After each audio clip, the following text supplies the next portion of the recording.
إنك ميت وإنهم ميتون ثم إنكم يوم القيامة عند ربكم تختصمون إنك ميت وإنهم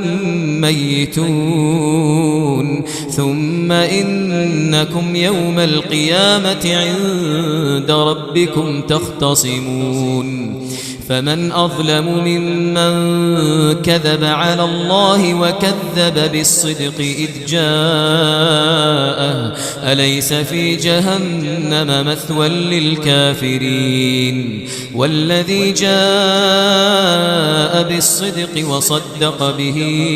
أولئك هم المتقون لهم ما يشاءون